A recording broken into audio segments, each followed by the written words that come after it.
अब हम उपस्थित सभी गणमान्य अतिथियों से अनुरोध करते हैं कि वह अपने स्थान पर खड़े होकर राष्ट्रगान में सहभागी बने।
युद्ध सेवा मेडल अति विशिष्ट सेवा मेडल युद्ध सेवा मेडललाई अनुरोध गर्न चाहन्छु।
अब हम आज के इस समारोह के सबसे महत्वपूर्ण आकर्षण की ओर बढ़ते हैं, हमारे राष्ट्रीय ध्वज का अनावरण।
माननीय राज्यपाल जी से अनुरोध है कि इस यादगार उत्सव पर कृपया उद्घाटन पट्टिका का अनावरण करो।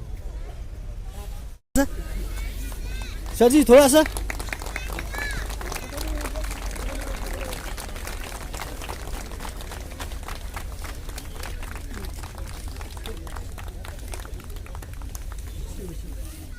Captain general Suben Minwala, UISM, ABSM, YSM, major general Asim Kohli, SM panchayat, GP captain Arun Kumar Singha, PSM panchayat,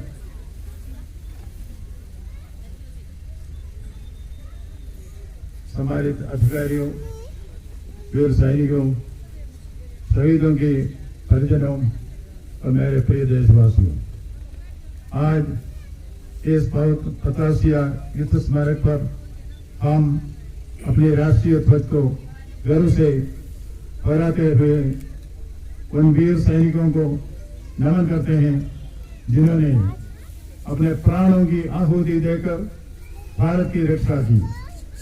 ये स्मारक न केवल गौरव सैनिकों की वीरता का, गोरखा सैनिकों की वीरता का प्रतीक है, बल्कि पूरे देश के लिए ये प्रेरणा भी है। रानीजंग सदियों से वीरता और वीरता की मिसाल रहा है। एवं के गोरखा सैनिकों की बहादुरी पूरी दुनिया में प्रसिद्ध है। इस क्षेत्र में सैन्य सेवा की समृद्ध परंपरा है, जहाँ वर्तमान में लगभग 20,000 व्यक्ति भारतीय सशस्त्र बलों के सेवारत है। वहीं 16,000 से 18,000 पूर्व सैनिक अपने परिजनों के साथ दार्जिलिंग की पहाड़ियों में बसे हुए हैं, जो आज भी राष्ट्र सेवा में विभिन्न रूपों में योगदान दे रहे हैं। भारतीय सेना में गोरखाओं का योगदान पौराणिक है। उन्होंने उल्लेखनीय साहस और अनुशासन का परिचय देते हैं। 1947, 1965 और 1971 के भारत पाक युद्धों में अदम्य भावना के साथ लड़ाई ली है। 1962 में भारत चीन युद्ध में उनकी भूमिका विशेष रूप से उल्लेख गई है। यहाँ भारी बाधाओं के खिलाफ उनके निडर प्रतिरोध ने उन्हें बहुत सम्मान दिया है। 1990 के कारगिल युद्ध में गोरखा रेजिमेंट ने रणनीतिक चोटियों को पुनः प्राप्त करने में महत्वपूर्ण भूमिका निभाई, जिससे ट्रोलिंग और टाइगर हिल्स पर पुनः कब्जा करने का साहसिक कार्य भी शामिल था। शांति मिशनों और उग्रवाद विरोधी अभियानों में उनका योगदान राष्ट्र के प्रति उनके अटूट समर्पण को उजागर करता है। अतासिया युद्ध स्मारक गोरखा रेजिमेंट के समर्पित एक पवित्र भूमि उन लोगों के साहस की एक शाश्वत याद के रूप में खड़े हैं, जो हमारे महान राष्ट्र की रक्षा में लड़े और शहीद हुए। यही पर हम भारत के उन बेटियों को प्रति कृतज्ञतापूर्वक सिर झुकाते हैं, जिन्होंने अटूट समर्पण के साथ हमारी संप्रभुता की रक्षा किया। जिला सैनिक बोर्ड दार्जिलिंग पश्चिम बंगाल सरकार के सैनिक कल्याण विभाग की तरफ संचालित होता है। ये संगठन पूर्व सैनिक एक्स-सर्विस और उनके आश्रितों के कल्याण और पुनर्वास के लिए समर्पित है। आज इस अवसर पर हम न केवल कैप्टन ब्रजेश थापा बल्कि सूबेदार मेजर और कप्तान ऑनरी कप्तान खटका बहादुर लिंबू, मेजर धन सिंह थापा पीवीसी और कैप्टन मन बहादुर राय जैसे वीर योद्धाओं की वीरता और बलिदान के भी स्मरण करते हैं। इन सभी वीर योद्धाओं ने दार्जिलिंग की इस वीरभूमि की प्रतिष्ठा को नई ऊंचाइयों पर पहुंचाया है। हम उनके और सभी गोरखा सैनिकों के अद्वितीय योगदान को कृतज्ञतापूर्वक नमन करते हैं। आज जब हम फ्लैग फाउंडेशन इंडिया के प्रयासों से हम विशाल राष्ट्रीय ध्वज को देखते हैं तो हमें अपने साथियों की कुर्बानी और हमारे सैनिकों के समर्पण की याद आती है। ये तिरंग हमें एकता, अखंडता और राष्ट्रीय गर्व की भावना से ओतप्रोत करते हैं। ये हमें याद दिलाते हैं कि हमें अपने सैनिकों की वीरता और बलिदान को हमेशा सम्मान देना चाहिए और राष्ट्र की सेवा में तत्पर रहना चाहिए। मैं गोरखा रेजिमेंट सभी पूर्व सैनिकों, शहीदों, परिवारों और सैनिक कल्याण संगठनों को धन्यवाद देता हूं, जो इस आयोजन को संभव बनाने के जुटे थे। हमें गर्व है कि दार्जिलिंग की वीरभूमि ने अनगिनत सैनिकों को भारतीय सेना में भेजा है और हम परंपरा आगे भी जारी रखेगी। महाभारत में एक दृश्य है, अर्जुन ने प्रतिज्ञा की वो उस दिन युद्ध में सूर्यास्त के पहले जयद्रथ का वध करेगा। उग्र लड़ाई हुई, सूरज डूबता है, जयद्रथ का वध नहीं होता है। अर्जुन अपने रथ में विराजमान है, जयद्रथ प्रफुल्लित है। कृष्ण की उंगली के छोके से सूर्य प्रयोदय हो जाता है। कृष्ण अर्जुन से इंगित करते हैं, सूर्य आपके ऊपर है, हथियार आपके हाथ में है, दुश्मन आपके सामने है। सूरज आपके ऊपर है, हथियार आपके हाथ में है, दुश्मन आपके सामने है। काम करो अर्जुन, काम करो, काम करो अर्जुन, काम करो। आइए हम सब मिलकर अपने सैनिकों के सम्मान उनके कल्याण और उनके परिवारों की सुरक्षा के लिए अपने कर्तव्यों के निभाने की संकल्प में हम जरूर काम करेंगे। जय हिंद। Thank you. और हमारे बीच ऐसे वीर लोग भाग हैं जिन्होंने युद्ध अभियानों में अपना लोहा मंगाया और इस वीर भूमिदास जी का गौरव बढ़ाया। माननीय राज्यपाल जी से विनम्र निवेदन है कि अपने शुभ हाथों से उन वीर नारियों और वीरता पुरस्कार से अलंकृत भूतपूर्व सैनिकों को उपहार भेंटकर सम्मानित करें। सर्वप्रथम श्रीमती उषा देवी। मैडम इधर देखिए।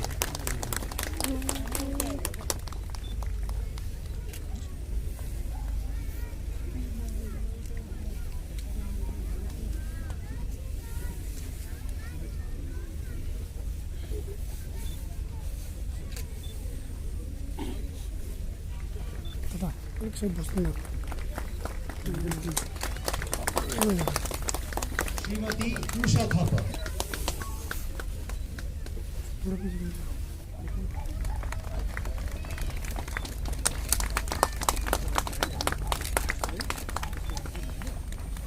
श्रीमती माला थापा।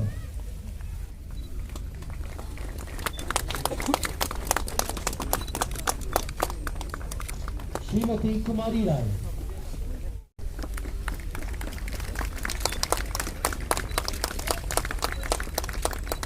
श्रीमती संगीता लुम्बिनी।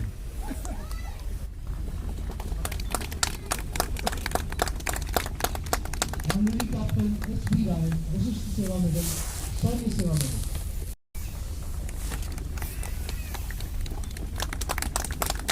माननीय कैप्टन इंद्रमणि राय सेना मेडल।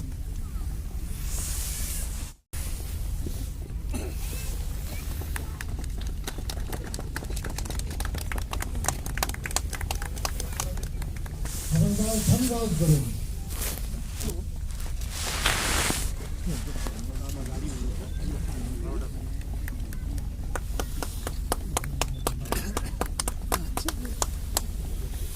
नायक रोहन थापा सम्मानित पूर्व सैनिकों के लिए 10,000 की राशि और स्टोन भेंट किया है।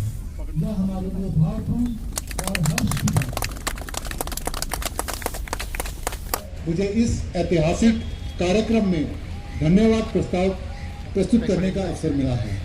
सर्वप्रथम मैं माननीय राज्यपाल श्री सी.वी. आनंद बोस का हृदय से धन्यवाद करता हूं कि उन्होंने अपनी उपस्थिति से इस कार्यक्रम की गरिमा बढ़ाई। मैं भारतीय सेना के उन सभी जवानों और अधिकारियों को धन्यवाद करना चाहता हूं जिन्होंने इस बड़ी मुश्किल परिस्थितियों में जो एक चैलेंजिंग टास्क था यहाँ पे फ्लैग लगाने का, उसे बड़े सामान्य ढंग से पूरा किया। मैं इससे पहले कि कुछ और कहूँ, मैं यहाँ पे जितने भी उपस्थित सम्मानित पूर्व सैनिक हैं, वीर नारियां और वीरता पुरस्कार विजेता, उनका हृदय से आभार व्यक्त करना चाहता हूँ। आपकी सेवाओं ने और देश के लिए प्रेरणा का स्रोत है। यह स्मारक हमारे शहीदों की शौर्य गाथा का प्रतीक है और हम आपके योगदान का हमेशा मान करेंगे।